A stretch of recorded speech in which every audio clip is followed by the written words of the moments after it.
God, I love that intro music. Hello, everybody, That's and great. welcome to a bonus episode of Stat Check. We are here to talk about, I don't know, I figured we would just shoot the breeze for a bit and see where we go. We know everything.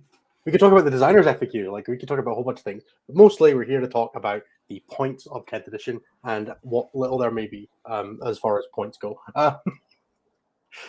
I feel bad for being down. How are you feeling? Let's just start with the top level. How do you feel now that we've seen basically everything barring the specific missions we'll play in the GT pack now? So my understanding, I'm going to caveat this.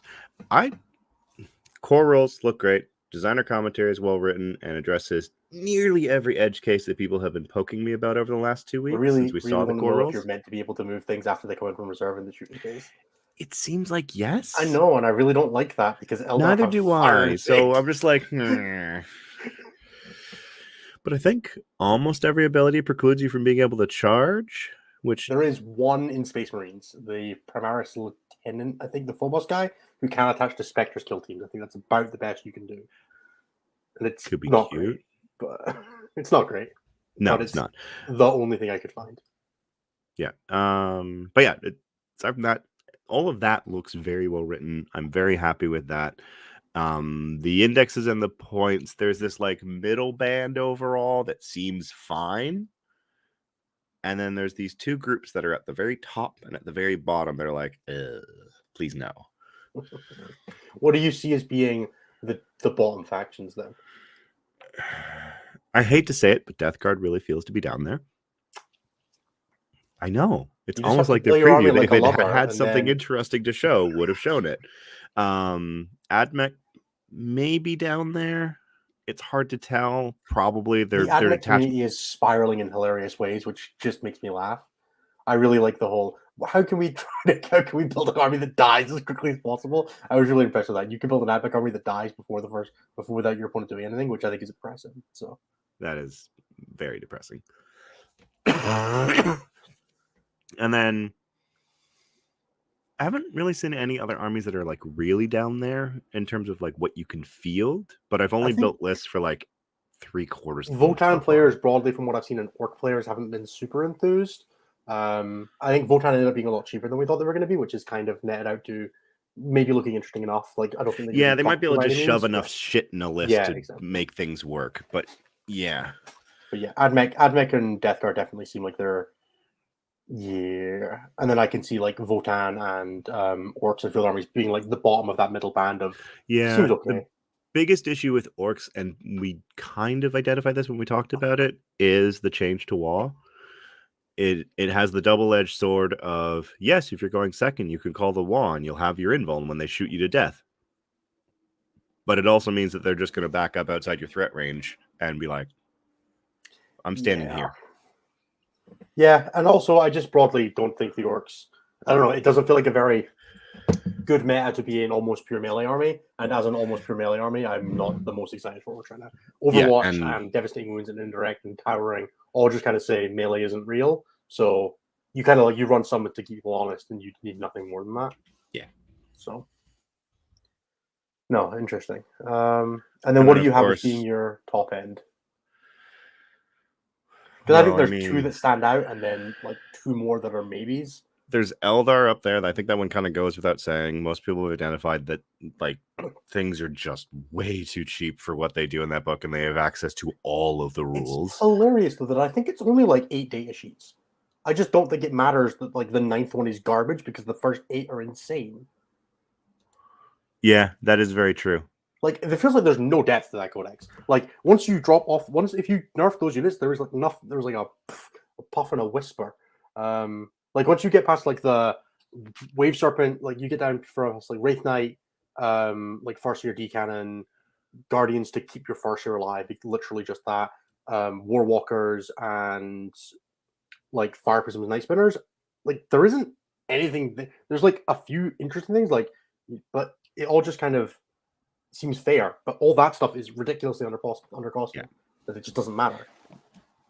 And Wraithknights at 370 had me go, whoa. They have insane mobility and insane reliability that they pair with the cheapest and best units in the game, which is hilarious. It's a very interesting decision. And then I think for me, Marines is probably the second faction. But Probably, and it's one of these things where Necrons.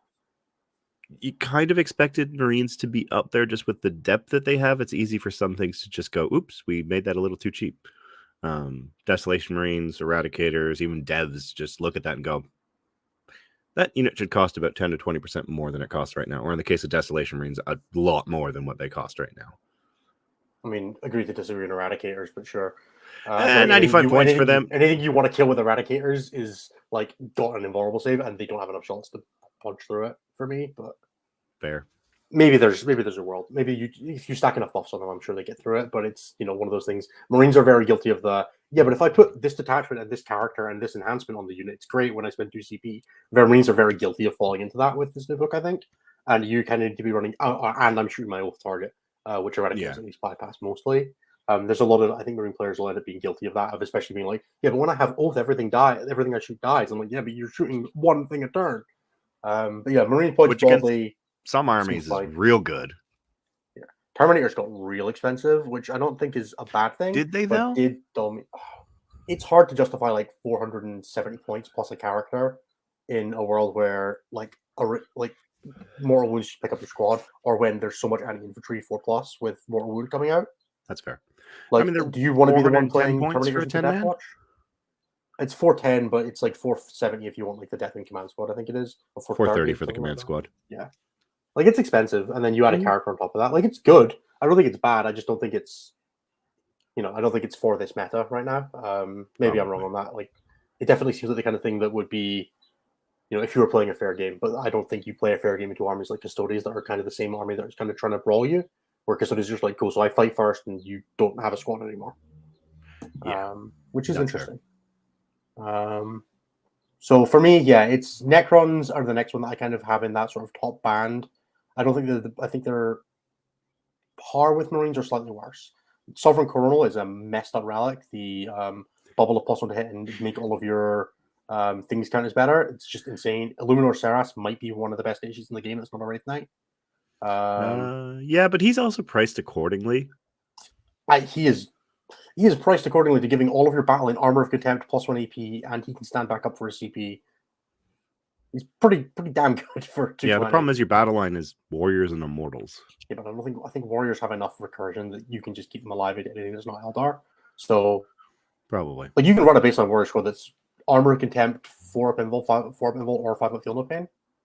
No, you can't combo that. No, 4 up invul or 5 up Feel No Pain. Yeah, 4 up invul or a 5 up Feel No Pain. Yeah, which is like great. And then Crypto Thralls are very good. You just kill them first and recur them because they're not leaders themselves. Like, there's lots of cool opens in there. I think it's a really cool, well-designed book that I think it's probably like Necrons are like the high watermark for the mid-tier for me. Like, they feel like the best of the fair codexes.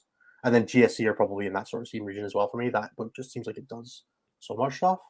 GSC might struggle with damage. Yeah, I think you just kind of have to accept that when you're playing GSC now, because your units are actually really cheap, so comparatively to current, where you're looking at 160 points for Neophytes, Acolytes are reasonably expensive at 150 for 10. But with all the free war gear included, realistically, you're just looking at a game plan of, if you can recur your units enough, you will do enough damage. But you have to make sure you're recurring units. So that includes doing things like killing your units during your turn as much as possible, so that you can recur them during your movement phase. Running them into your opponent and dying. Running your opponent, melee. Slam, windmill tag like 7 characters. They can't consolidate onto an objective unless they're consolidating onto an objective anyway. So who cares? And just like keep your opponent at bay, pin them in. There's lots of cool combos in there with things like 3-inch arriving demo charges that just come down and take a ton of damage. And with the update FAQ for the can't target unless you're outside 12, that strategy is very good to use twice. Because you can just slam 20 neophytes that can't be shot every turn, or ingress something can't be shot.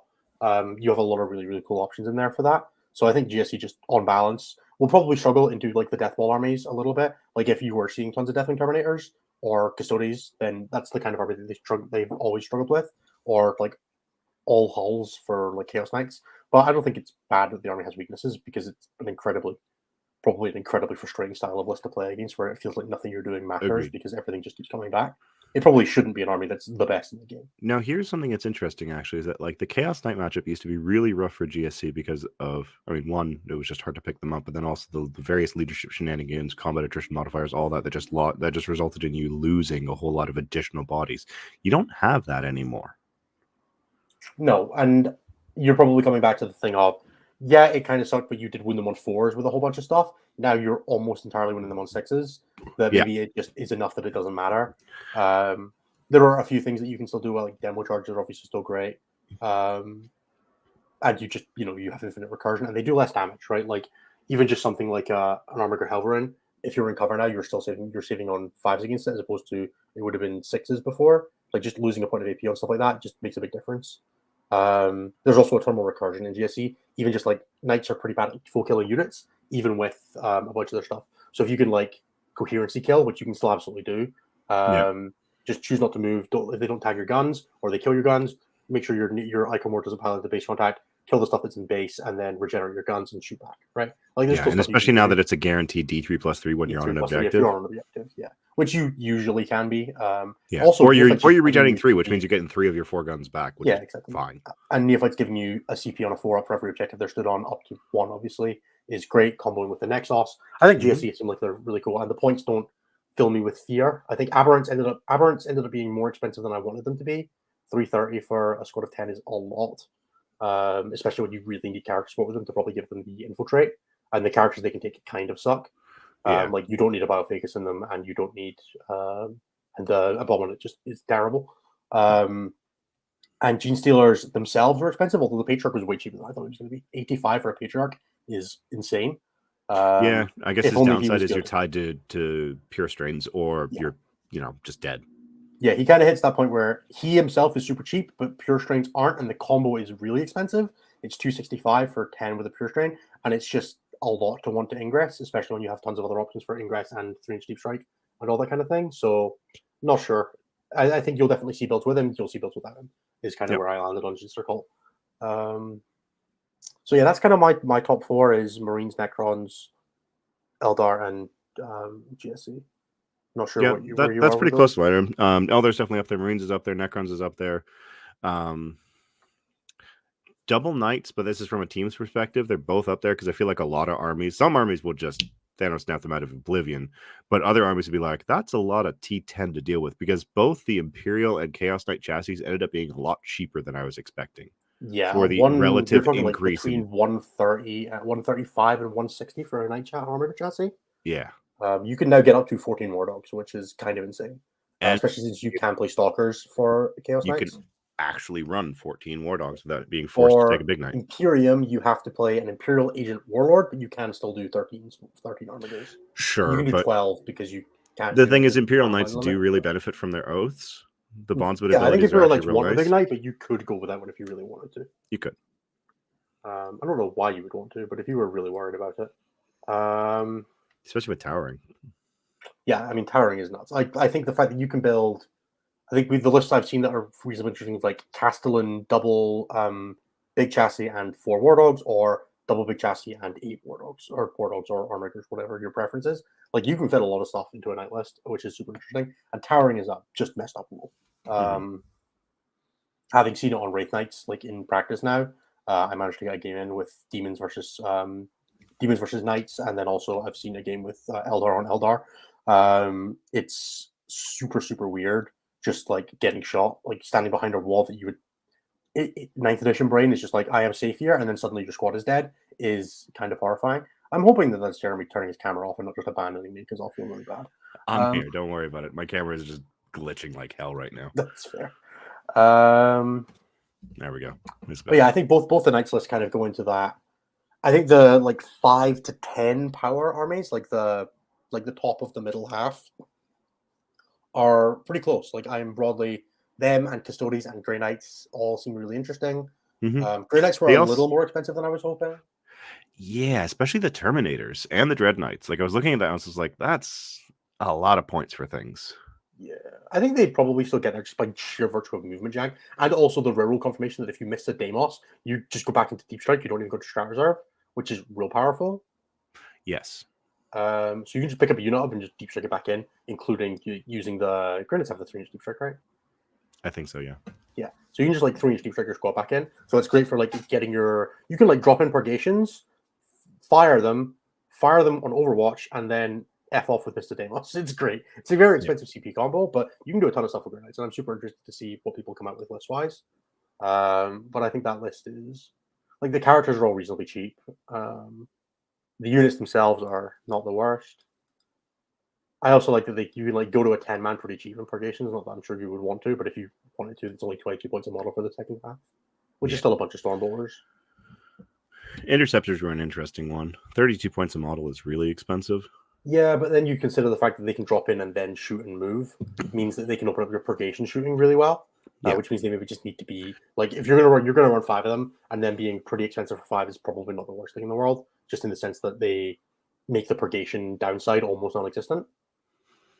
And they're highly mobile assets that play the mission fairly well. They did the thing where if interceptors are cheap enough, there's no point to ever play strikes, and they've actually struck a balance on that pretty well now, where there's actually a reason strikes to play strikes are 27 now. Yeah, especially with the fact that because there's no like restrictions on it now, right? Like you don't need to take strikes in order to have your detachment or anything like that. Because we have you had to make the freeform pretty reasonable. Yeah, I think it's probably fair. I think because Grey Knights end up being like a fairly fair army on the table. Like they're going to do the things they do. They're going to move at you fairly regularly. They're going to do a little bit of indirect, but it has criteria. But they're not like the problem with these armies in like the upper of the best is they just don't compete with Eldar in any way, shape, or form. I don't understand how you're meant to get to an Eldar army or kill a Wraithknight when you're there, or honestly kill 6 hulls like at all. It seems very, very hard to kill tanks with things that aren't tanks, especially pointed wise. Like anything that's good at killing tanks is not pointed well, or is a tank. Like there's just nothing in between. I've been noticing that a lot. Like how do you what units do you play that kill a tank reasonably? Like assuming toughness 10+, because toughness 9 or lower, like Melt is still winning on 4s. But once you go to that toughness 10 threshold, which is where armigers are sat at, the actual things that are good at killing them are basically vehicles that have a decent quantity of strength 12, and then anything with an invulnerable save you're bouncing off of again. Yeah, it's very interesting. And melee's not good at it either. So like you're not shooting them and you're not fighting them. So like, do you play the same? There are some melee weapons that are really good at it, but they're usually on similar platforms, or they're very slow, like Terminators with chain fists. Which if they get there is great, but delivering 10 Terminators with chain fists is not the easiest thing in the world into an army that's playing with the movement that an army like Eldar or even Knights is. God damn it, Ashley. Well, I don't know, Ashley. How well does a Fire Prism kill a Fire Prism? I feel like that's about the same rate we should be playing with here, right? The Fire Prism that fire and faded, so you didn't shoot it? You can't shoot it? Well, no, what if the Fire Prism dropped in from reserve and then shot you and then fire and faded and then phantasmed to move 23 inches just in case you were planning on shooting it? Oh, please no. I don't much care for Eldar. Yeah, it's interesting. And then you kind of like rounding out that sort of like top set for me is probably like Custodes, which seemed very Custodes feel fair.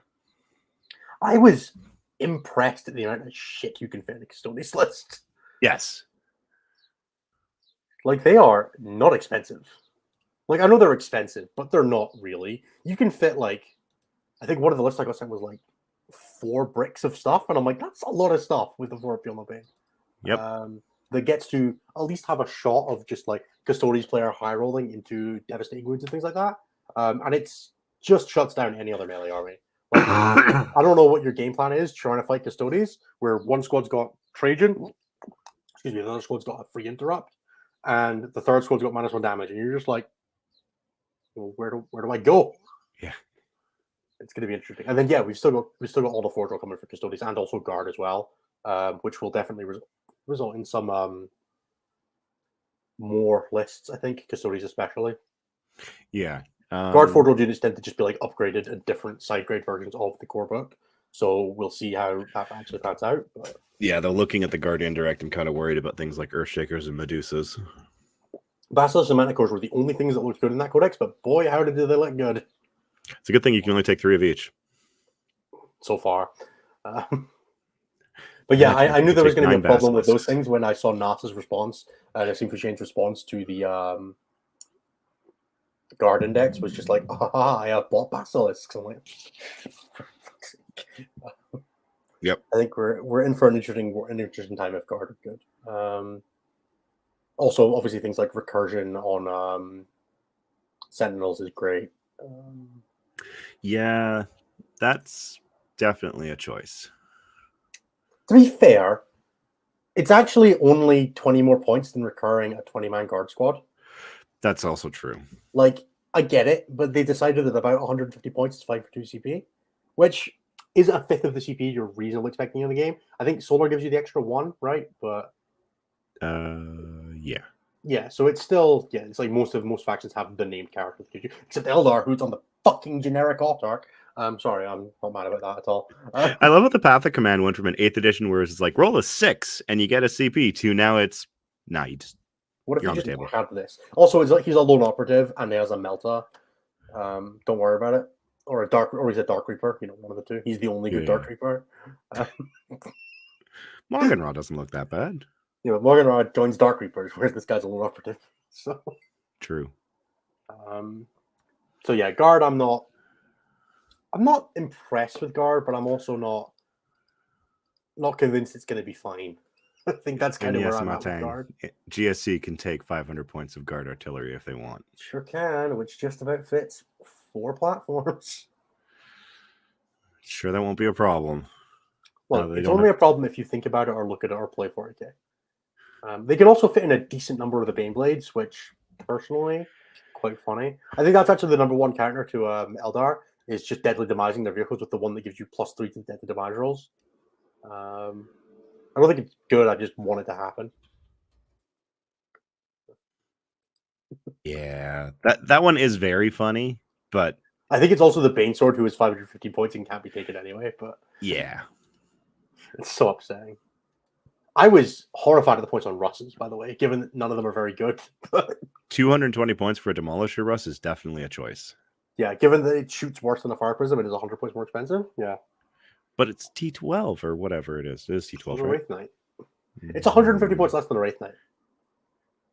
For the point of 2 Russes, you can have a Wraithknight. And a Farseer to make a -1 to wound. You know what else is the same cost as a Wraithknight? Mortarion. Same wavelength.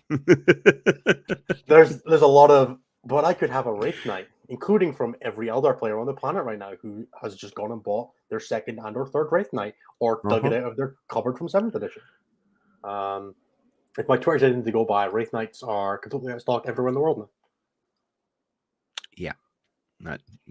We're not mad about Wraithknights, okay? We're just mad about Wraithknights. You misspelled enhancements on your spreadsheet, by the way. I don't know if you know. I know. That. Cool. So the points are accurate on my spreadsheet. Everything else is completely up in the air. There are typos written. No. You misspelled the tab's name. Oh, I know. I left it like that. I typed it out. I looked at it and said, it'll annoy someone. Cool. It's me. In case anybody's curious, Jeremy has compiled a spreadsheet that does everything. We will leave it in the description. Is that the reasonable thing to do? Sure. Cool. Or it'll be in our Discord. Actually, it's in our Discord. Join our Patreon, patreon.com/statcheck. And you can get access to the Jeremy's Awesome List Builder. There you go. Fuck you, freeloaders. Love you. Love all you freeloaders. All right, Cow. Thoughts? Crisis suits as vehicles is definitely interesting. Do you know what else was interesting, Jeremy? The decision to make shield drones fucking free. Yeah, so every crisis suit doesn't have 4 wounds; it has 6 wounds. Yep, it's a lot of wounds. Crisis suits are all 6 wound vehicles with toughness 5. But it does mean that 6 crisis suits gives up 12 points on Bring It Down. Sure does. That is the only saving grace, and it's why I think it's in some ways a little limited. The other thing is, we were kind of running through it. You can't really give them a good gun anymore. No, because like plasma's okay, but cyclics will just like straight kill your squad now. because they're hazardous. If you 2 hazardous tests fails, dead crisis suit. If you run a squad of like 18 cyclics, which is where my teammate Brian immediately went to, it was a 5-hour 18 cyclics. So I torch 2 crisis suits a turn every turn. I Yep. maybe don't want to do that. You just deploy there, fire your first shooting phase, kill 400 points, and you're like, oh, Yeah, maybe like, don't need to do it suits this are way. probably like properly costed. They feel undercosted until you play them. Is probably what I think. It's Yeah, going like to be the 65 case. points a suit is cheaper Cheap. than what we had gotten used to. About what they cost on release for the best loadouts. But then you look at it and it's just like most of the guns either got side graded or downgraded. Like And I fusion, mean, sorry, 6 not wounds is fusion. good. Plasma, which is which used to be one of the most reliable guns in the game, now barely cracks tanks. There's not a ton of reroll wound access. Lost Sparks, like, give 12 you inches of +1. range and a point of AP. They lost. Oh, Plasma lost 12 inches of range. Yeah, because it was 36 inches before. Now it's 24. I think they were 30 before, but yeah. Oh, okay. Either way, they now don't have a gun further than 24 inches on a crisis suit. You can run missile pods, but missile pods are a viable gun. AP, Let's be honest here. AP1. Yeah. AP1 is not a great place to be right now. No, I Airbursts definitely. were definitely my favorite. They now said you can only take one per your suit, and they're Good. strength 3, Good. which is just like, yes, thank you. It's not going to happen again. But yeah, I definitely think there's builds. I think Ghost Kills look really good and well pointed. Riptides look fine. The Storm Surge being 35 points more expensive than a Wraithknight is an insult, given that it shoots about as hard as a Riptide. Yeah. Although someone did point out the very hilarious, probably unintended interaction of two Storm Surgers being able to guide for each other if they want to kill like a big knight. Yeah, you spend the CP for it. It's, I guess, whatever. I don't mind that so much. If the Storm Surgers want to like do the fucking, what's the thing where they do like the fusion dance, is it? Where they like join hands, link arms, fire their pulse driver cannons in synchronicity. I'm fine with that being +1 to hit for both of them. Whatever. Couldn't care less. 30. Yeah, 30 Skitarii Rangers are 5 points more than one Wraithknight. Clearly, this is well thought out. Aww. How many Skitarii Rangers does a Wraithknight kill in one activation? So it would have somewhere around the region of 20, right? If it was shooting both of its guns and it split fire into 2 units, let's just assume it's a 30-man brick, because that makes the map really funny. I'm okay with 2 10-mans. I'm pretty sure you kill 2 10-mans with a Wraithknight with like. Oh yeah, because you have D3 plus 2 shots from each one of the cannons. Yep. On 3 with a reroll, you are going to basically hit with all of them. You're going to hit with, like 3.5 if you get 5, like 4 if you get 5 shots. Yeah, and then if you have a fate dice, one unit just dies. Yep. And then if you re-roll a single 6 on the other 4, which is pretty likely, the other unit dies. Mm-hmm. Yeah. It's pain. What do those Skitarii do to the Wraithknight? Just out of curiosity. Tickle it ferociously. I'm not sure they do any damage. If I'm being. I mean, they're wounding on. Oh no! Oh wait, the Wraithknight's not a vehicle, is it? No, it is not. Yeah, so the arc rifle. It is a monster, which is a hilariously better keyword this edition than vehicle so far. One saving grace. Can't tank shock with it. Oh no! I mean, it is. I will admit, pretty garbage in combat. Like if you can tag it up, it's not like what we need to be doing, Jeremy. Right? This is the thinking that we need. Okay, how many 4-inch tall vehicles can you surround a Wraithknight with to keep it in combat? Like, are those Space Marine speeders? Are they 4 inches tall? Like, does that antenna get a land speeder to 4 inches tall? Like, these are things I'll be measuring. So, I'm waiting for the FAQ on that bit because I have a feeling that they just meant can move over other models, 4 inches tall. Terrain. 4 inches tall, baby. Yeah, I'll be measuring all of my land speeders post haste. All right, what else is there? What other armies exist? I have not looked at Drukhari. I'm going to be honest. I don't consider them an army. Drukhari have kind of turned into an extremely. Oh, apparently we forgot to announce it in Discord that we're doing this. I did. It's in Newsfeed. There's a new channel called Newsfeed that's visible to everybody that has the announcement that we're live.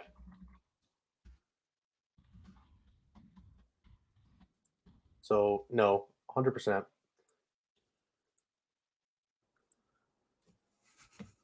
Anyways, where were we at? God, Yeah, you could tag it with a bunch of things, and sure, it's tagged with @simps, which I'm gonna be honest, well, not my first choice, but we can change that role name. yeah, I'm gonna be honest. Thank you, Max, for setting this up, but @simps is maybe not the tag we want to have for that. We've got to set up the auto roll bot, but yeah, Drakari or a mono Darklands shooting army says, actually, how do you feel about that statement? That's actually pretty accurate. I was talking with Ridvin this morning, and he wrote me a list that had 28 Dark Lances. Is that it? It's Which less was Dark just Lances like, than an Eldar army has. yeah. I'm going to stop I was just comparing like, these Eldar armies because it's delegitimizing my conversation. we just can't compare to them anymore. Like, it's just, I just had someone message me, was like, they feel like they were vindicated by banning Eldar at their event. And I was like, right. Yeah, you're probably not wrong. Right, we're banning Windows at WTC. That's the next step. That's the next vote I'll be calling for. You got the message from Mishik too, didn't you? I showed you the message from Mishik. I put it into the stat check. Oh, that's where it was. Okay. I was like, I saw that somewhere. I don't remember where. Yes, I'm all in favor of Windows no longer exist. They are not real, and every ruin should be flipped upside down so that it's easy, so you can't see on the top of it either. Although, again, watching other players deploy in the mirror match was very funny. And so, like, I can't put this anywhere because the Wraithknight can see it. It was great. It's true. You just gotta hope that you roll to go first. It's okay. Here's the real one that we're gonna do though. We gotta run the triple Cornwater Skulls. That's the real future. A whole 1,260 points for 3 of them. Exactly. No, they're 1260. 420 each. Yeah. Yeah, seems great. They can between them maybe hurt a Wraithknight. Maybe they'll reach the Wraithknight. No, I meant with their shooting. I don't give a toss about their combat. They're definitely not making it to combat. So yeah, Drakari looked very dull. Again, it's kind of one of those things where I keep looking at fact, and if nobody's mentioned them to me by now, like 8 hours after points, I'm just assuming you're not a very interesting faction anymore. Oh, can we talk about what they did to Blood Angels? No, don't want to. It makes me. It's like I'm too excited every time I read the Blood Angels points. It's just like it's unfair how happy I am that the Sanguinary Guard are utterly dead. Like I can't. 10 Sanguinary Guard is 430 points. How many Wraithknights is that? Oh, it's 60 points more than a Wraithknight. 1.2 Wraithknights. Although I was watching a couple of my locals, since we had all the rules, but we had no points. They just threw 2,000 point lists against each other. It was 9th edition points. Yeah, 9th edition points, which meant that I added it up, and I'm pretty sure the Blood Angels player was playing about 400 points more than he should have, because he had 30 Sangard. But one of the things that happened was Blood Angels into World Eaters, and Angron came back 3 times, and every single time made his 8-inch charge into combat. And I was just gonna look at them like, oh, no, this shouldn't be happening. And then they realized the silliness that is fights first, because some Sangard with Dante charged a unit of Berserks that had a Master of Executions attached to them. And the Berserkers said, what if you went away now? And the Master Executions took Dante's head. It's cool. It's going to take me a while to get used to characters activating at the same time as the unit. Mm-hmm. Just like, just forget the last 2 editions and go back. No, I know. It's just. But even then we're back to initiative, which was. Yeah, I'm gonna be honest. I played Space Marines. Everything was 4. We all fought simultaneously. Unless you had a Power Fist. Exactly, and that one at the same time as Stomps. Back when Wraithknights were good. Oh. I'm not gonna lie. Minor PTSD flashbacks when somebody was like, "So the Wraithknight's pretty good." Like, oh, you what? Yeah. No. Like the John Bernthal no scene. Just me with the Wraithknight data sheet. Refusing. At least it's bad in combat. That's the one thing I have to keep remembering.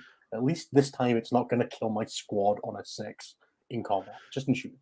Yeah, just in shooting, yes. The 6 to wound would be like, and so how many wounds are in your unit? Do you have a field of pain against mortals? No. I've got 2 dice that add up to a 10 here. That's just go away. Very extremely balanced. Hey, at least reasonably farm fate dice for you. Yeah, at least I can't take warlord traits and relics like some people were trying to argue. I don't know why anyone was trying to argue that, but it came up They're more than not I characters. I know they're not. Like, why would Right. someone argue that? Okay, so Demon Points made me sad. That's Demon Points, they remind me of Demon Points when the 9th Codex came out, where like the rules are solid, the data sheets are good, and everything's just slightly too expensive. like I want to like a bunch of this. I think it's all interesting. I just Yeah. don't want to play an army of this even a little bit because nothing is interesting. Give them like an extra 200 points to play with, and they'd probably be great. Yeah, probably. They're probably fine now. I They're- struggle with the whole, hey, let's just play melee. And, you know, nobody else is doing that. So good luck, buddy. You start with a 300-point Be'lakor point sink because Be'lakor is never making combat against any army that's half decent. Like, he might advance in charge and hit some screens. Like, I'll give him that. But other than that, does he have all the he has none of the keywords. none of the god keywords. So but the advance in charge is just Shadow Strat. So. Oh, right, it is in Shadows, yeah. Oh, I keep thinking it's a Slanesh strat. It's just a unit within 6 in Shadow in your charge phase gets. Which he is always in Shadow. Always so. a 6 in Shadow, yeah. Yeah, everything seems... I think this is also the problem that we're running into, is everything in the Demon's book feels fair. Yeah, everything feels fair or slightly below. Like, I don't know who pointed Shalaxi. I get that she's fantastic, but 400 points for that model is painful. It's painful, but she also just deletes whatever she connects with. But so does the Wraithknight, and it does it at range. I know. But the Wraithknight doesn't have a 5-up Feel No Pain. You're right, it doesn't. And so it only kills Shalaxi twice before Shalaxi makes combat instead of 3 times. And as Elo also says, how many Wraithknights is that the American way of measuring? It's how I'm measuring everything. How many Wraithknights does this deal with? How many Wraithknights does it take to kill? It's usually in the region of 0.5 Wraithknights to kill. I'm really enjoying the Eldar list right now. We're starting with Eldrad without a unit to just like stand on an objective because it gives you 3 extra fate dice. That's what I'm enjoying that bit quite a lot. Are you saying that we should ban Eldar? No, actually. Yeah, I will. We're very much on the opposite of this. I am of the let it burn. I've already taken psychic damage from Harlequins. If they hit 90% win rate, great. They get fixed. We ban them. GW has no data to go off of. I don't want a 7th edition scenario where one army being so far above the rest kills the tournament scene for a bit because nobody wants to go to tournaments because Eldar exists. The thing is that we have a much more responsive company in charge of the game now. Let's see how responsive, because you could nerf this shit already and it would still be too late. You could. And you know what? Maybe there's a day 1 coming, because we are not actually at the official release of the game yet. That is true. And we did see what happened to Hellfire rounds when the community went, this is a problem. Here's a question for you then. How many points does the Wraithknight have to be for you to think it's fair? Because what's a Stomper right now? 800 points. Cool. A Stomper's worse than a Wraithknight. Like, just unit for 100%. unit, Stomper is a worse unit than a Wraithknight. Like, I think if the issue is more fundamental than just the Wraithknight. The issue is the Eldar rules themselves need to be tweaked. Yeah, I would probably cap fate dice at 1 per phase, 1 total, all you can use. Or 1 per unit per phase. No, one total. It's fine. They've got 15 phases. They've got 15 to use. That's fine. They've got enough phases. Yeah, maybe.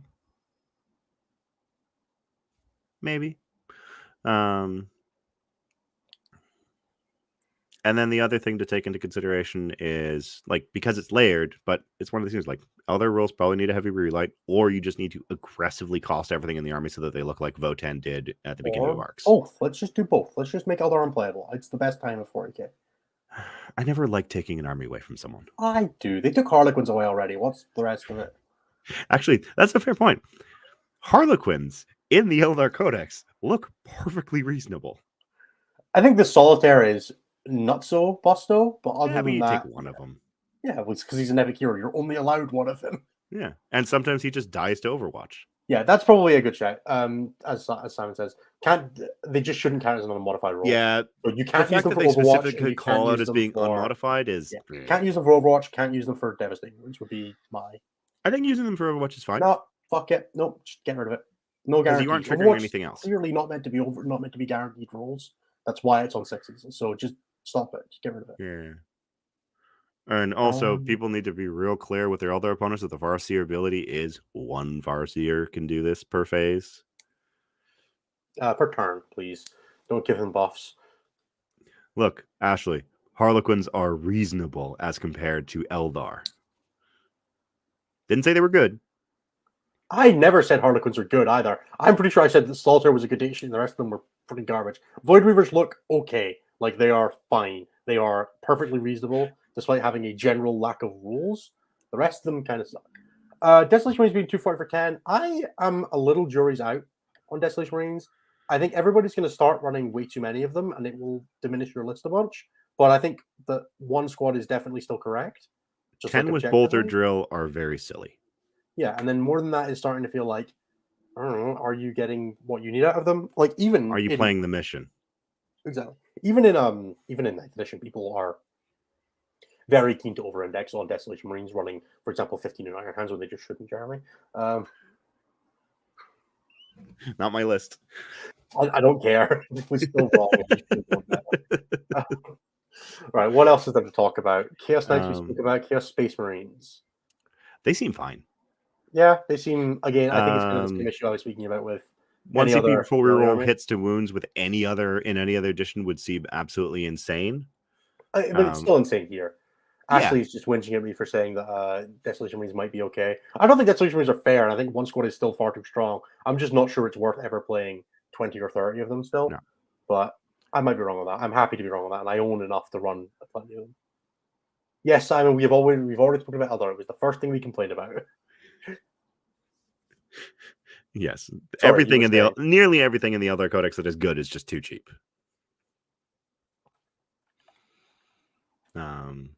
Sisters? I mean, I was gonna. So we were talking Chaos Space Marines. Chaos Space Marines. The Possessed Bomb looks really fun. Yep. Abaddon's squad is very good and not as expensive as I was expecting to be. It's him and 670, something like that. Yeah, 670 for him and 10 Terminators, which I mean they do really well.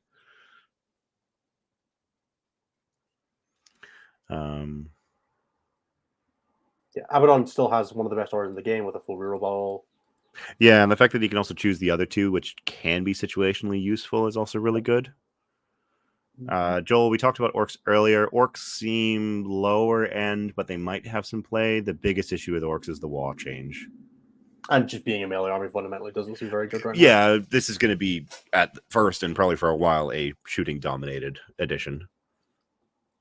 Shooting and lone operative, one of the two. Pick which one you want. Yeah, Chris, I am sorry. Silent King lost about 20 rolls and is still 100 points more than a Wraithknight. Yeah, but he has the same guns as a Fire Prism without rerolls. For 4 times the points. He also explodes for D6 plus 3 mortal wounds. Shoot him with a Bane Sword. Oh. Oh, there's so many things I want to shoot with the Bane Sword, and I can't run one in GSC. All right, Sisters.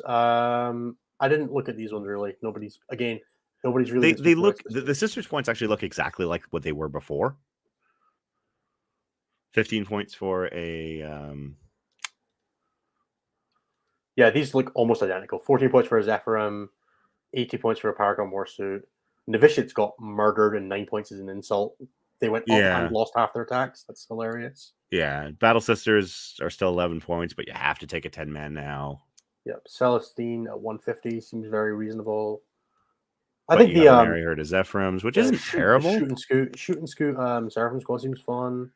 Sacrosanct at 65 for 5 seems fine. Like, they're not exciting, but I'm not upset with the Sisters points. Is basically where I ended up. Like, obviously they've lost Bloody Rose and by and large an attack and like exploding sixes. Like, yeah, they're not going to be a shooting army, but there were ways to play the army that weren't pure shooting before. You're just going to have to go a little more into them. I don't think they're going to be top anything, but like I can see this army with a couple tweaks or with the meta getting less hostile being okay. I don't think it's ever going to be a world breaker with these points, but I'm not like, you're not a Death Guard list. Yeah, and then of course Exorcist at 140 points was definitely a choice. Exorcist again was a choice. The only thing that makes Fire Prisms look balanced. Like they'll probably do okay, but nothing. Again, they feel fair, maybe on the low end of fair. Yeah. We aren't even going to talk about AdMech because that's just sad. I mean, we can talk about AdMech for a hot second. Breachers look really good until you realize that the same points as a Warden. Okay, let's move on. Oh, that hurts. That hurts so much. Templars were like so cheap. Oh, Black Templars? Yeah. Yeah. You pay 5 points out of multi-melt to all your vehicles as well, which is great. It's more than that. Is it? I'm pretty sure it was. It depends on the hull. Okay. So, like, I mean, you can still run 6 of them in Gladius. So. You can still run 6 of them in Gladius. Yeah, that's going to get FAQ. Don't do that. And no, everybody, go and buy 6 Gladiator Lancers. They're the only thing that kills other tanks. But yeah, like the Repulsor pays 25 points for a multi-melta. That is quite expensive. And I think the Executioner pays like 20.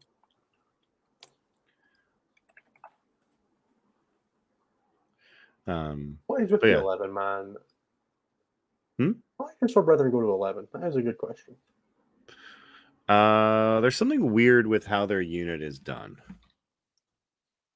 Primaris Sword Brethren, 150 for 5, or is there like a special Sword Brethren model that they brought out or something?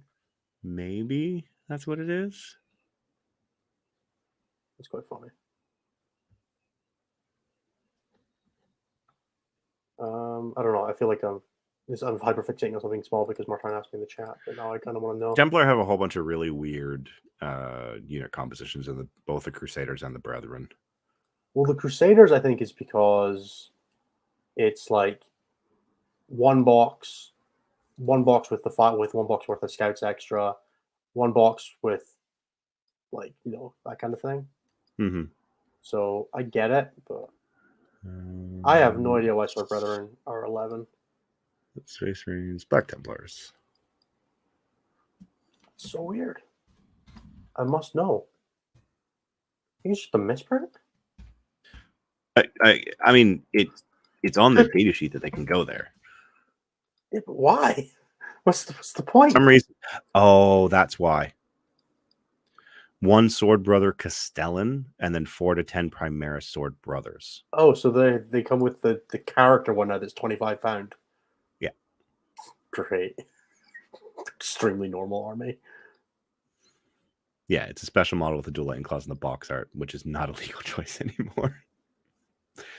Oh well. Is it not the Castellan model? It's like the guy with like the super fat guy. I'm gonna share my screen. That's a separate one. Are you sure it's not like this guy? Like this is the Black Templars Castle on the website. Yeah, so he has his own data sheet. He does? I'm so confused. Okay, I give up. Black Templars are inscrutable and unknowable. All right, what's next? Blood Angels we spoke about. Chaos Demons, Chaos Knights, Chaos Space Marines, Dark Angels. Dark Angels we spoke about a bit. Lion is expensive, but maybe worth it. Palamasters are kind of great. 150 is not a lot. But you only get lone operative when you're near a speeder or a bike unit. So themselves. That's going to get FAQ'd. We saw this at the beginning of 9th, and they were like, stop that. Lookouts are for each other. This should never happen. Well, until they change it, I'm taking that to a tournament. Meanwhile, I've been telling my locals, don't you dare. Skill issue. Death Guard is just deeply sad. Yeah. Space Wolves, also kind of sad. Death Watch, we can very briefly talk about Death Watch. I think it's very interesting that they just flat pointed all the Proteans that kill teams. So there's just no reason to not take the Terminators and stuff like that. I definitely think those could have been done model by model. Yeah, and I'm not. And they definitely costed them as if you took 4 Terminators in a especially if you take a 5-man Proteus. By the way, you just get so expensive. 33 points a model. 33 points a model for just the same as the Death Watch kill team, Death Watch veterans, but downgraded is insultingly funny. I kind of love it. You can double or is also like weird cheap, but yeah, it's kind of weird because like you add all of these things to the unit, but you don't get any of the abilities that those base units originally had because they're now just generic Indomitor bodies. The Spectre Steel team is the biggest thing you could attach the librarian to that gives you lone operative. But it's still just a 10-man. Yeah, but it's bigger than like an infiltrator squad because you can put like other stuff in it. Sure, Or if it's but good. they don't have the no deep strike aura. Yeah, no, I know. I don't think it's viable, but it's just like the biggest thing you can attach to. Watchmaster at 115 feels very reasonable. Deathwatch Veterans at 20 feel very reasonable. Because the Watchmaster gives you Vect, which is Vec good. and Advance in Charge, which is pretty good. Yeah, it turns the Proteus kill teams into something that you can actually deliver. Yeah. We spoke about Cults, we spoke about Grey Knights, we spoke about Imperial Knights, Votan, we spoke about Necrons, we spoke about... Broadly, there was a bunch of stuff in Necrons that was real expensive and a bunch of stuff that's real cheap. Necron Warriors at 12 is pretty good for the amount of cards they can have. Yeah, definitely. The Sovereign Coronal being 30 points is hilarious. And all the Catan are like way cheaper than I thought they were going to be. Yeah, I think they kind of decided to point them a little bit more aggressively now that they don't have the wound gate and they just take half damage, which means that they sometimes will just die.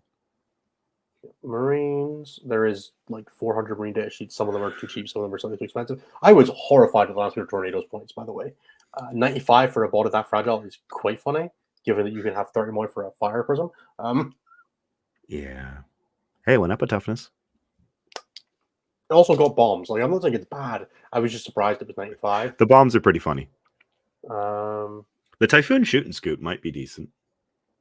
Yeah, it's expensive. They're right, 100 points. Yeah, it is. Yeah, Necron Warrior 1 point more than a Battle Sister. Ugh. Sorry, they're 0.5 points cheaper than a Skitarii. Oh.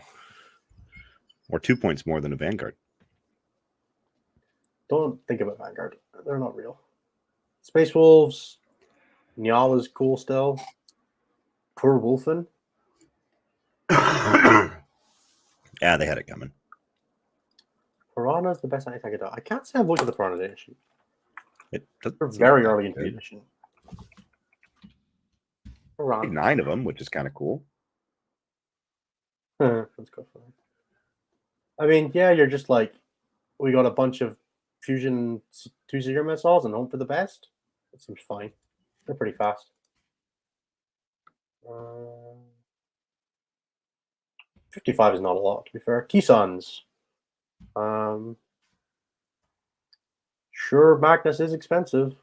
Oh, I do want to point out that Piranhas do have the funniest ability that I have seen of any of the datasheet abilities, drone harassment tactics. Oh, they're just fuck you, take a battle shock. At the end of your movement phase, select one enemy unit within 12 inches of this unit, and that enemy unit must take a battle shock test because it's just yeeting drones at their heads, being like, hey, hey, listen. It's great. What's the word I was talking? Thousand Suns, Magnus, 40 points more than a Wraithknight. Sure doesn't beat one-on-one. Yeah, but he does. I think you're gonna take him in almost every Thousand Suns list because he turns you up to 11. Use that penny that you saved wisely. We appreciate you. He'll spend it on resin. Money laundering with us. Sandguard are dead, Jason. We said that when we spoke about death, when we spoke about angels. Yeah, also because you can't attach anything else to them aside from Dante. Yep, that too. I saw the Sanguinary Priest like, ooh, 5 feeling pain. That seems pretty. Oh. He goes in with Vanguard and Vanguard accessories. I can attach to Assault too, right? Yeah, I know. Vanguard and Vanguard accessories. Yeah. No, Assault Marines are actually good as opposed to Vanguard vets. Magnus seems pretty... Thousand Suns seem pretty solid. Like, I'm not upset by these points. The Mutalisth Vortex B seems decent. Evader does point out the Forge He's actually pretty well pointed. 145 is not bad for 13 wounds 5 up. Asante, there are certain psychic abilities in the game that can make a unit not shoot, but generally you have to be within 18 inches of them when you do that. 12 in some cases. And you also have to roll 6 on natural dice. Otherwise, it's just -1 to hit. So, like, your mileage may vary. I'm sure Manny Chimo will do just fine with them, but Thousand Suns points didn't seem too bad. I don't mind the cost of 65, given that they're just like a free CP as well when they pop. People are pretty high on the Forge Fiend. I'm not convinced, but Dev Wounds is nice. Generally prefer it's just a bunch of battle cannon shots, which are pretty There are in good. Chaos Space Marines where you can chuck the 1 CP 4 rerolls on it. But... Yes. Nids. Ooh, poor Nids. We're going to skip Nids and come back. World Eaters. Wow, this army got expensive. Holy shit. Yeah. Why I is don't War fully Puck is an understand it. £8, 60 goddamn points. Do you know what? You know what you can buy for six exalted £8, Jeremy? Well, you need 10 points more than 6 8. Sure, 6 exalted £8 and 10 points. Well, do you know what you can buy for that? Oh, Wraithknight. One no goddamn Wraithknight. That probably deletes 6 of them in a single activation. Probably not close. Oh, the T-Sans Fortress doesn't get dev wounds. That's so sad, Lame. Paul. I just kind of assumed that the data sheets would be the same. But I guess we've seen from Firing Deck that that's not the case. Yeah. Which rhinos have firing tech? Yeah, World Eaters are... Yeah, I think this might be one of the worst armies in the games, actually. I think these probably pair into that pretty garbage tier that we were talking about. Jonas, which Terminators are we talking about here? For 205. Probably Scarabacult. I think Scarabacult are more expensive than that. If they're 41 points a model, that's actually quite good. Yeah, they're 41. Scarabacult seem fine. Toughness 5 for provocative save. They got all the stuff they wanted. T-Sans Fortress ignores armor saves, yeah, but you could ally in Helverins and do the same thing better. So maybe do that instead. Or the double battle cannon knight that just picks up sees units. everything. Yeah, he actually probably maybe does kill a Wraithknight. Well, yeah, because everyone's taking double gun, which means it doesn't have an invuln. So you just turn off its armor save and then go bam. Pop in at Strat Reserve and nuke him. It'll be great. I probably should wound him on 6s. Oh. Yeah, forgot about that bit? Yeah, I forgot about Fortune. What a disgusting unit. Should have been limited to infantry. Yep. I should have just been non-Titanic or non-towering or non-avatar. Non-monster vehicle. Yeah, World Eaters I think might be down there with Death Guard and Admech, honestly. It's probably not as bad as that. They're just too expensive. You can still build a full coin flip with World Eaters, but not the corn mechanic. We've talked about it a lot. It's decent. It's probably not enough. It's a lot of reliability now that we know that they have the Blood Mulligan, but and the fact that the Blood Mulligan does not count as a reroll. Yeah, exactly. Which means that there's a lot of reliability. They're going to feel really great in Dawn of War deployment and really terrible everywhere else because all they really have is the Turn 1 Rush now. And Angron Recursion, which isn't enough for me. Yeah. They're just not cheap enough to do the sustain, and they don't have the secondary advantage that they used to have. That gave them they have to play the same mission as everyone else now. Yeah, exactly. So, yeah, maybe they'll be a little better. But not a huge fan. As Anthony decided what armies you're placing World Eaters with, yeah. I think he's probably going to go to Custodes based on the fact that he's spoken about Custodes a ton, but it'll be dependent on what he ends up playing for WTC, which could be anything, and then I don't think Anthony's going to play singles for a while, so, who knows? Yeah, all he really cares about right now is WTC, which I think that both of us are also in a similar position. Like, we'll do the occasional singles here and there, but most of our folks I've got like a random singles event in Aberdeen at the start of next month, and then I have a team event, and then I have War Masters and then WTC. So I'll maybe fit an RTT in there somewhere, but I'm not doing any big events. Like my July is full of events, but they're all just like single day RTTs or the one big event that I'm running at the end of July, and I'm running that, so I don't care about playing it. For everybody who's asking about specific units, we will be doing faction focuses for almost every on the game over the next month or so. So keep an eye out for those. We will get back to them, but we don't have time to answer every specific question about units. We're going to quickly touch on Tyranids, and then I think we're going to wrap up about an hour. Unless you want to talk about what did you think about commentary to a degree. We can talk about that a bit. Yeah, they seem fine. I think that their monsters are probably too expensive, which means that they're not going to have enough damage to deal with things. Goddamn Hive Tyrant, man. 220? 220? Yep. Warriors are cheap. Warriors are way cheaper than I thought they were going to be, especially the ranged ones. I think the ranged ones are just good. At 140 for 6, fine with that. 2 of each gun, go for it. It's fine. Don't worry about it. Jonas, do you think the indexes are tested in batches? Probably. I think the other codex might have been tested while the person was high on a batch or something. I don't know if it was tested or in a batch itself, but... Kelly, that's because you're supposed to play the new Neuro Tyrant, so all the other Tyrants got to go. I played with that new Neuro Tyrant last night. It was very silly. Neuro Tyrant is 105 points. No, I refuse. Fuck off. There is no world where that's better than just playing a real unit. It has a flamer and gives you +1 to hit. No, back off. Can the Admech focus just be a funeral music and a black screen? Depends. We'll figure out if we can find an Admech player to come on to do the show with. We'll actually do one. If not, yeah, it'll just be that. But it's a decent shot that we won't find one. We'll get someone to animate Richard Siegler crying over a grave. Broadly, I don't hate Tyranids, but I also don't love them. They're kind of in that. They probably have a couple control builds that will work fairly well. Sure do. You can sure work really hard to win by 3.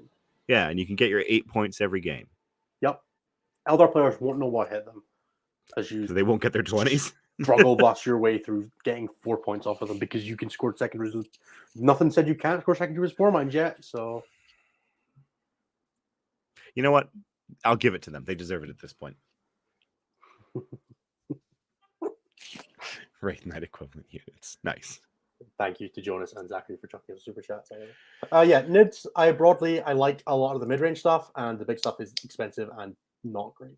Zone Tropes at 30 is very good, like genuinely just solid. The Von Ryan's at 25 is hilarious. I think that data sheet is an all-timer, and every time I look, there's a new keyword, like I said. I recently just found Fly on there as well as Anti-Monster 2+. So they're going to be great. I can't wait to run them into Wraithknights. Nids, we did hear that we're getting Crusher Stampede in the Codex, so that's what I'm waiting for. Maybe they'll give us a version of, because Nids, obviously monsters can't use Tank Shock, so I'm just hoping they just give us an identical copy of Call Breaking. That's called Breaking Through? Yeah, just literally identical. I don't even need it to be better. I don't even need to be Obrey. I just want to be able to use that.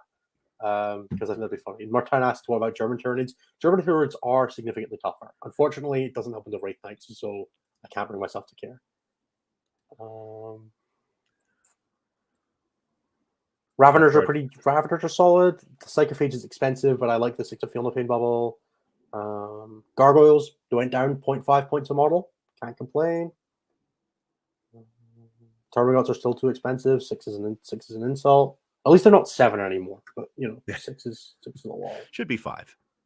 I mean, then they're encroaching on Neurogont's design space. So please, come on, let them have their design space. I don't know why Neurogonts exist, to be honest, but they look cool. They're certainly no. You know why they exist? They exist that you can wound the Neuro Tyrant on 3s or 2s. Oh no, they put an FAQ about that. You use the highest toughness of the model in the squad. The Neuro Tyrant makes them toughness 6. No. That was definitely not in there. I'm gonna check because I'm pretty sure that unit toughness value is covered in here. Mixed toughness, unit toughness characteristic. Blah blah blah. This is the exciting thing you all came here for. Man reads PDF that you can't see. If an attached unit contains models with different toughness characteristics for the purpose of determining that unit's toughness characteristics, you use the highest toughness characteristics among that unit's bodyguard models. That's so sad. Okay, that's so boring. I was really hoping it would at least make them reasonably fun. Okay, no, fuck them. Neurogaunt is just a floating stingray. It's not even remotely viable. Yeah, in either case. But the good news is that they basically say, and this is something I guess we could talk a little bit about the designer commentary now, because I'm we're going really to start with the designer commentary. Broadly, points are a garbage fire in exactly and specifically one data sheet and 4 units on top, or one thing and one data sheet on top. So it'll be fine. Eldar will get kicked in the teeth eventually, and it'll be okay. Would we consider doing a tier list? We are always constantly doing tier lists. We just don't fill them out in front of you. You just have to figure it out from context clues. But no, we broadly don't do tier list content just because it's not really our. We do the meta ranking, which we will start redoing. Yes, that will be coming back in a month or two, probably. Probably the end of July to cover the July meta. Yeah. So just keep an eye out for that. So broadly, this rules commentary, I'm super happy with it, mainly because it definitely feels like there's some snarkiness in here, where the very first entry is active player, and it actually says the player whose turn it is taking place is said to be the active player. To be There's fair, other I thought it things. was the person who was like on a treadmill at the time, so I'm really glad they clarified. I was worried that I was never going to be the active player because I'm always sat down when I play. But yeah, broadly, I don't think there was anything like earth-shaking in here. It was a lot of no, shut up. It does work like that, like guarantee, like capping damage at one. They did confirm that your movement value can't go below one as well, which is nice for some slow stuff like Death Guard. One thing that they haven't clarified that I think is super interesting is you currently still can't disembark from a Wave Serpent because you measure to the base in that model because it has a base, and you can't place within 3 of the base because the Wave Serpent's hull is on top of it. Yeah. And you don't measure to the hull, so you can't currently disembark or currently engage with a charge a Wave Serpent, which is... charging you can, because the Wave Serpent overhangs its base, which triggers the base-to-base clause that's in this commentary. Is there... Is that so you just need to get close enough to the hull, and that counts as being in base to base. So I guess that would work for too large to disembark, I guess. I'd have to go look again for the disembark because I wasn't looking for that one. In base to base with the... Yeah, it's a little weird. Because I'll just find it because this is Man Reads PDS. Right, it's man disembarking large models. So this would actually trigger for the Wave Serpent if you didn't have that. Because it falls under it can't fit within 3 inches of the base. It just has to fit as close and touching, and it's done. Yeah, so you disembark from a Wave Serpent in basically base to base with the fins. So your models must deploy diagonal angle, obviously. Yeah, it's the only thing. It's really weird. Yeah, there are still some things that need to be addressed, but by and large, this is our comments really good. I really like the figures that they've put in here. Yeah, I think they're along great. with the text explanation, because it's kind of like Cliff was whinging about some of the placement of them. The layouts could be a little bit better. Yeah, I'm just glad they exist. Like I can live with the 100% because it means I can point to someone and be like, "Here's how big guns never tire. Go read this. If you have any questions, come back to me." Will we ignore this one for stats? Absolutely not. Oh no, we're gonna, as soon as the first 10th event drops, I'm gonna be collecting stats from it, and we're gonna have some fun. Just because it's a garbage fire doesn't mean it's not happening. And the data will still be useful because we'll still be able to see trends as people figure things out, and as some armies hopefully get kicked in the teeth. We're gonna. Can we individually track the win rate for like 1, 2 versus 3 Wraithknights? That's one thing I would like to do. I can try to do that. The other one that I really had a good chuckle at was this one. The fact where they had to define what horizontal and vertical distance are. Because it was just like, come on, guys. I mean, like, I guess they have definitely suffered a bit of psychic damage over the last 2 editions of people being, honestly, what if we do this? They should write their rules better if they want to not take psychic damage. You're not wrong. This clarification was really nice to see because the rules as they had previously written were vague enough that people thought you had to actually go up, down, and then along. Well, you technically did have to start around in the trade piece to use it. Now, I will point out that you're going to be a lot faster going around that crate, Mr. Tyrannid. You might lose like an inch of movement rather than like 40, but... Yes, 100%. This one caused a bit of grief, but at the same time, I'm looking at this as like most... Like, from a tournament perspective, it's very rare that you have terrain that looks like this. Where you have to figure out whether your base fits within a gap and how far... Well, now I'm going to start making sure it is everywhere, but... Like how far, like number C, okay, or the third inceptor of the C, like how far to the left do you think it could go before it starts clipping into that terrain piece? Yep. And then of course the one that also made me very amused and made some people very, very angry was the partially within one, the model within ruins, model partially within ruins, and then model wholly within ruins, where I can be shot. I can't shoot them, but I can shoot them, and I can shoot them.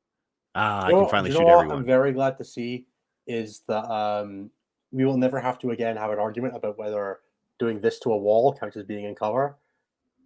Because you're not within it. Exactly. And there's no more. I'm gonna answer the chat. I need everybody to know before I answer this question that Martin and I are very good friends. Martin, no, you don't stand less chance of top 4 because you never stood any chance of top 4. So how could you stand less? Ow. I think I just got a message. Oh yeah, and then they also described within and wholly within. Yeah, that's pretty much it. And obviously, the most important bit is they repeated a lot of the stuff that mattered for that we had in 9th. It's all very consistent in terms of modifying characteristics, modifying stratagem, CP costs, ignoring modifiers, all that jazz. It's just like, look, it works the same as it did before. Stop being like that. Yeah, it does buff all of those Vect things in that they now interact very well with those set CP to 0 stuff, which I was very impressed that Eldar didn't have a source of, by the way. I was sure that was going to be on like every Autarch as well as the CP, but yeah. So the one thing they don't have, I'm so happy for it. Yeah. The leadership characteristic is kind of funny because of how they define leadership, and they actually explicitly in the core rules explain that leadership is better when it is lower and worse when it is higher. But this line just made me chuckle because you can basically not make leadership any better than a 4+, which means there is always a chance of failure, and you can't make it worse than a 9+, which means there is always a chance of success. Yeah, we've not broadly seen too many modifiers to leadership either. Like, I know there's still a little bit of stuff where the wording is a little unclear, but I think the intent is pretty obvious for stuff like the Brimstone's -1 leadership aura. So yeah, like Brimstone, Psychomancer, all of those, it's clearly intended to worsen the leadership by 1. You obviously would not have an ability that suddenly made things better for your opponent. I don't know. I could definitely see that. Like, Scarbrand makes your leadership better or something like that. But I mean, I think it just makes you all passive stuff. But yeah, that's true. But yeah, broadly, a good document. I'm not unhappy with any of it. I think it's laid out pretty well. I kind of wish it was like more in sections rather than in just alphabetical order, but whatever. Yeah, no real complaints. It's the same kind of thing where like I wish all the random keywords in the core rules were laid out in different places, or like you know how they have stealth and lone operative and all that kind of thing are just kind of spread about rather than being in one place, which means they're quite hard to just like you can control an F for them, but like actually just going to them is pretty hard. I think this does it a little better, but I would prefer if they kept like everything to do with the shooting phase in one place, that kind of thing. But I understand why they haven't. Yeah, but no, broadly all told, this is a disaster. I think the game is going to be pretty terrible for a bit, but we all pretty much knew that from the second we saw this platform. I'm going to enjoy the game anyway because I love playing Warhammer and I don't really have anything better to do. So I'm going to go and play a bunch of practice games this weekend. I'm going to go to a tournament in 2 weeks, and I'm going to be miserable every time I'm playing as Eldar. I'm going to try and kick their ass anyway because Brian's a bitch and I can beat him. Just get in his head. You live there rent free. Exactly. How hard can it possibly be to just kill a Wraithknight? I mean, if the Wraithknight never makes it onto the table because it's in 20 pieces. Exactly. And like, let's be real. I started in 7th edition. I am used to the Wraithknight being the foundational problem of all of Warhammer. And I have definitely lost games due to not killing one I should have and won games for killing one I shouldn't have. So let's go and give it a shot. What's the worst thing that can happen? You play the game and you don't have fun now, or you don't play it and you don't have fun now. Like, you might as well play. Just Overwatch your Wraithknight with Desos? Hell yeah, Paul. I only wounded on 6s. I'm sure it'll be fine. I mean, it's Brian. He'll fail Guy. He'll fail Fortune, but just roll that 1 every time. Almost guaranteed. That fate dice, it can't reroll it. It does I will say it tilted me off the face of the planet watching every Eldar player roll to wound and then decide to fate dice, and I don't like that. I would like that to go away. Like, if you fail it, you just like, okay, well, I guess I'll use it on the reroll for my expert crafters. I don't like that. I don't like that at all. Especially since it means every other player gets to clock out by fate dice, but with fate dice. I'm definitely clocking them out 100% every time. But it's a resource. Manage it. Exactly. It's your resource that I'm going to manage for you by making you use it all and psyching you out. Spooky bastard that I am. All right, everybody. I think that is going to do it for us. If you want to hear something that resembles advanced notice of this in next time, you can check out our Patreon at patreon.com/statcheck, which gets you access to our Discord, which is one of the best communities that I am possibly in, other than, no, I don't have another one. Other than like the backstage for StatCheck, which is a better community than the StatCheck Discord because it has a higher concentration of people that I love. But the StatCheck Discord, very close second. So I do recommend you check it out. We've had a ton of discussion on all of the best stuff with some really fantastic players in there. You want to hear from a great concentration of podcast people and WC players. It's a great place to be. Otherwise, check out youtube.com/StatCheck. We're there live every week at Tuesday at 11 p.m. GMT for the live show. You'll hear us on Tuesday. We'll be here. You will have Anthony and Nathan along with us to talk about all of their first impressions, and we'll cover a lot of this base ground again because this isn't the main numbered show, so this will just probably just be for YouTube. So if you didn't see it on Yeah. YouTube, you didn't see it. Thank you so much, everybody, for being with us. If you want to hear more from us, those are the places to do. If you'd like to get some help with 10th edition and you're worrying about how you can build to play Eldar, or I can't do beat Eldar, but do reach out, stack-stick.com/coaching. Myself and Typhus would be more than happy to help you with helping you build and play Wraithknights. I'm sure there's a lot of nuance to it that we can definitely help you with. Thank you so much, everybody, for being with us. Thank you, Jeremy, for joining me on short notice. Pleasure. And we will catch you all in like 4 days, I guess. Yeah. I don't have it set up. Sorry. Catch y'all later.